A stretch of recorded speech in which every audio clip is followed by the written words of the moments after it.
সমান্তৰালভাৱে যিসকল লোক চৰকাৰী মাটিত দীৰ্ঘ সময় ধৰি বসবাস কৰি আহিছে সেই খিলঞ্জীয়া লোকসকলৰ বাবে মুখ্যমন্ত্ৰীয়ে দিলে ভাল খবৰ। এটা বৃহৎ ঘোষণা কৰিছে মুখ্যমন্ত্ৰী ডক্টৰ হিমন্ত বিশ্ব শৰ্মাই। অসমবাসীলৈ মুখ্যমন্ত্ৰীৰ 5টাকৈ উপহাৰ। নতুন বছৰৰ প্ৰাকখনত 5টা ডাঙৰ ঘোষণা কৰিছে মুখ্যমন্ত্ৰী ডক্টৰ হিমন্ত বিশ্ব শৰ্মাই। মাত্ৰ কেইটামান মুহূৰ্তৰ পূৰ্বে এই বৃহৎ ঘোষণা কৰিছে মুখ্যমন্ত্ৰীগৰাকীয়ে। কৃষক আৰু নিবনুৱা যুৱক যুৱতীলৈ ভাল খবৰ দিলে মুখ্যমন্ত্ৰীগৰাকী।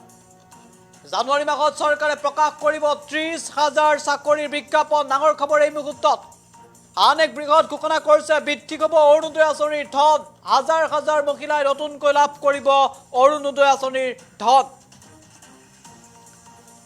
ধানৰ মূল্য বৃদ্ধি পাব। কৃষকসকলৰ বাবে আন এক ভাল খবৰ। ধানৰ মূল্য বৃদ্ধি পাব বুলি ঘোষণা কৰিছে মুখ্যমন্ত্ৰীগৰাকীয়ে। প্ৰতি কুইণ্টলত 2040 টকাকৈ লাভ কৰিব কৃষকে। ইয়াৰ উপৰিও চৰকাৰী মাটিত বসবাস কৰি থকা খিলঞ্জীয়া পৰিয়ালৰ বাবে ভাল খবৰ দিলে মুখ্যমন্ত্ৰী ডক্টৰ শৰ্মাই।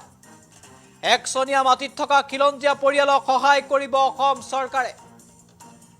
মাইক্ৰ' ফাইনেন্সৰ ঋণ লোৱা মহিলালৈ ভাল খবৰ। যিসকলে মাইক্ৰ' ফাইনেন্সৰ ঋণ লৈছিল, মাইক্ৰ' ফাইনেন্সৰ ঋণ গ্ৰহণ কৰা মহিলালৈ ভাল খবৰ। কিন্তু লাখ লাখ মহিলাই পাব ঋণমুক্তৰ প্ৰমাণ পত্ৰ। অসমবাসীলৈ 5টাকৈ উপহাৰ দিলে মুখ্যমন্ত্ৰী ডক্টৰ হিমন্ত বিশ্ব শৰ্মাই। গোলাঘাটত এক বিশেষ অনুষ্ঠানত অংশগ্ৰহণ কৰিছিল মুখ্যমন্ত্ৰীগৰাকীয়ে। তাৰ পৰাই ৰাজ্যবাসীক উদ্দেশ্যি 5টাকৈ ডাঙৰ ঘোষণা কৰিছে মুখ্যমন্ত্ৰীগৰাকীয়ে। মুখ্যমন্ত্ৰীগৰাকীয়ে ৰাজ্যৰ হাজাৰ হাজাৰ লোকৰ বাবে এই 5টাকৈ বৃহৎ ঘোষণা কৰিছে। অৰুণোদয় আঁচনিৰ ধন বৃদ্ধি হ'ব বুলি ঘোষণা কৰিছে মুখ্যমন্ত্ৰী ডক্টৰ শৰ্মাই। মাত্ৰ কেইটামান মুহূৰ্তৰ পূৰ্বে হিমন্ত বিশ্ব শৰ্মাই বৃহৎ ঘোষণা কৰিছে। এই মুহূৰ্তত ডক্টৰ শৰ্মাৰ মন্তব্য আহি পৰিছে। আমি মন্তব্য আগবঢ়াইছো। প্ৰথমবাৰৰ বাবে অসমত নিযুক্তিৰ নামত এটকাৰো কিনা বেচা নকৰাকৈ স্বচ্ছতাৰে মেধাৱী যুৱক যুৱতীসকলক আজি আমি চৰকাৰী নিযুক্তি দিব পাৰিছো। অহা মাহত আৰু 30,000 চাকৰিৰ ফলাফল ঘোষণা কৰা হ'ব আৰু 30 জানুৱাৰীৰ আগতে আৰু 30,000 চৰকাৰী চাকৰিৰ বিজ্ঞাপনেৰে আমি 1 লাখ নিবনুৱা যুৱক যুৱতীক দিয়া সংকল্প আমি বাস্তৱত ৰূপায়িত কৰিব খুজিছো। মাইক্ৰ' ফাইনেন্স লোন লোৱা 25 লাখ মহিলাৰ 11 লাখক উদগনিমূলক সাহায্য দিয়াৰ পিছত আৰু বাকী থকা 14 লাখ মহিলাৰ লোন বেংকত পৰিশোধ কৰি ঋণমুক্ত প্ৰমাণ পত্ৰ দিয়াৰো কাৰ্যসূচী আমি অতি সোনকালে আৰম্ভ কৰিব খুজিছো।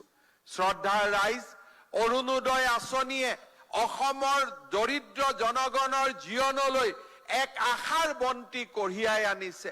নিৰ্বাচনৰ আগতে আমি 830 টকাৰে যি অৰুণোদয় আঁচনি আৰম্ভ কৰিছিলো তাক প্ৰথমে 1000 আৰু 1250 টকালৈকে বৰ্তমান আমি লৈ যাব পাৰিছো।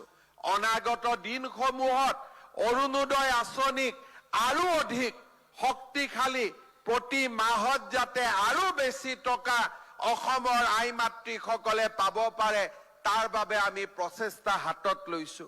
অহা 12 ডিচেম্বৰৰ দিনটোত আমি অৰুণোদয়ত দ্বিতীয় পৰ্যায়ৰ হিতাধিকাৰীক অন্তৰ্ভুক্তকৰণৰ ব্যৱস্থা হাতত লৈছো। শ্ৰদ্ধাৰ ৰাইজ, অসমৰ কৃষি ক্ষেত্ৰলৈ এক বৈপ্লৱিক পৰিৱৰ্তন কঢ়িয়াই অনাৰ বাবে আমাৰ চৰকাৰে ব্যৱস্থা হাতত লৈছে। গোলাঘাট জিলা কৃষি প্ৰধান জিলা। আমি কপালৰ ঘাম মাটিত পেলাই যিসকল কৃষকে খেতি